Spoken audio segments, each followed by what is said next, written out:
Halo, selamat datang kembali di Partai X.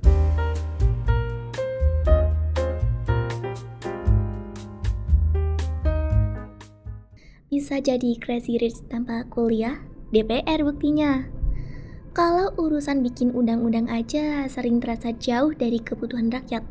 Gaya hidup anggota DPR justru bikin jurang makin lebar. Hidup mereka kayak di dimensi lain, penuh privilege, sementara rakyat lagi jungkir balik mikirin bayar kontrakan atau cicilan. Hasilnya, ada jurang empati yang bikin mereka susah banget nyambung sama realita rakyat.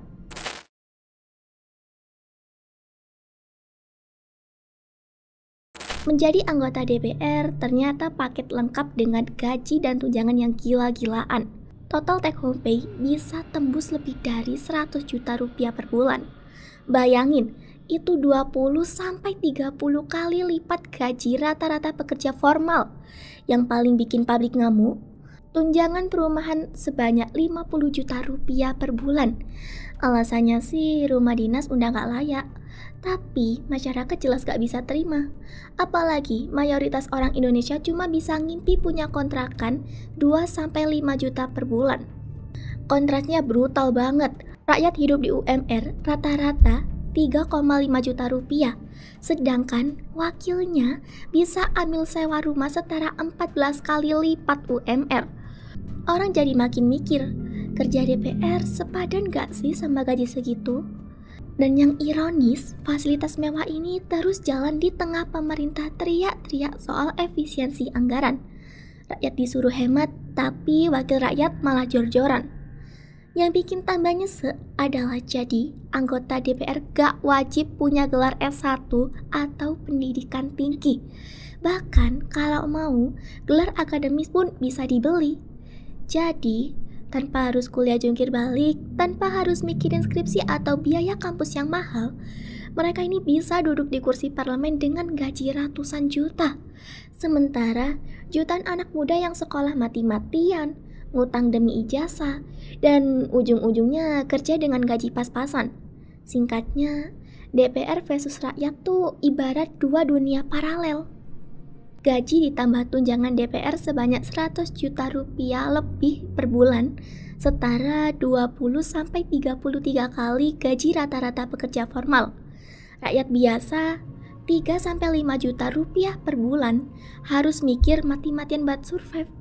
Jurang ini nggak cuma soal angka, tapi soal pengalaman hidup.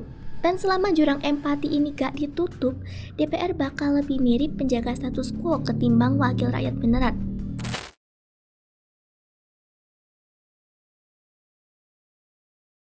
Masalahnya gak cuma soal angka gaji.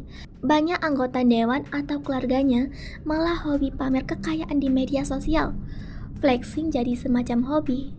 Seperti tas ratusan juta, sepatu belasan juta, rumah ratusan miliar. Bahkan ada yang dengan bangga pose sama tumpukan duit. Sampai ada yang terekam ngomong enteng, kita rampok aja uang negara ini. Buat masyarakat yang lagi pusing mikirin beras sama biaya sekolah anak, ini rasanya udah kayak ditampar. Flexing mereka udah jadi bentuk penghinaan. Lebih nyeseknya lagi, waktu publik kritik ada yang malah nyolot balik. Contohnya, Ahmad Saroni bilang pengkritik DPR itu orang tolol sedunia. Alih-alih introspeksi, makin kelihatan arogan. Bukannya dipecat, malah cuma dimutasi.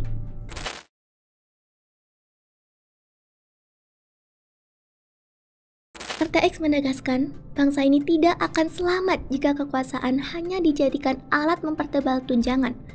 Ada langkah penyembuhan yang harus segera ditempuh.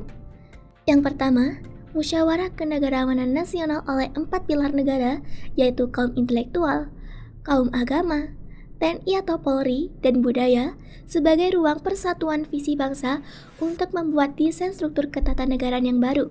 Yang kedua, membuat draft amandemen ke-5 UUD 1945 untuk mengembalikan kedaulatan ke tangan rakyat. Yang ketiga, membentuk Majelis Permusyawaratan Rakyat Sementara atau MPRS untuk mengawal transisi dan mengesahkan draft amandemen ke-5 UUD 1945. Yang keempat, pemisahan tegas antara negara dan pemerintah agar ketika pemerintah kolaps, negara masih bertahan. Negara bukan rezim, dan rezim bukan negara. Yang kelima, pemaknaan ulang Pancasila sebagai pedoman operasional bukan sekedar slogan. Pancasila harus menjadi cahaya moral dan bukan komoditas kampanye. Yang keenam, pembubaran partai politik yang gagal mendidik rakyat, disertai pendaftaran ulang dan verifikasi ulang partai politik. Yang ketujuh, reformasi hukum berbasis kepakaran untuk mengurangi ruang korupsi dan memastikan keadilan berpihak pada yang benar, bukan pada suara terbanyak atau uang paling besar. Yang kedelapan, transformasi birokrasi digital untuk memutus rantai korupsi, melindungi sistem dari manipulasi manual, dan melipat gandakan akuntabilitas pelayanan publik. Yang kesembilan, pendidikan moral dan politik berbasis Pancasila di sekolah agar generasi mendatang tidak buta ideologi, tahu siapa dia, dan tahu apa tanggung jawabnya sebagai warga negara. Yang kesepuluh, menggunakan media cetak seperti televisi, radio, media online, dan media sosial milik negara sebagai sarana utama untuk menyebarluaskan pendidikan moral dan politik berbasis Pancasila.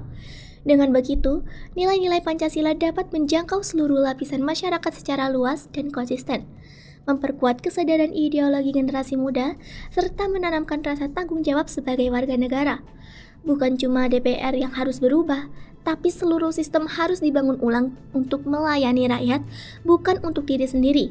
Ingat, kita sebagai rakyat adalah bos, dan pemerintah adalah pelayan rakyat. Itu tadi video dari kami. Jangan lupa like, comment, dan subscribe. Kami Partai X pamit.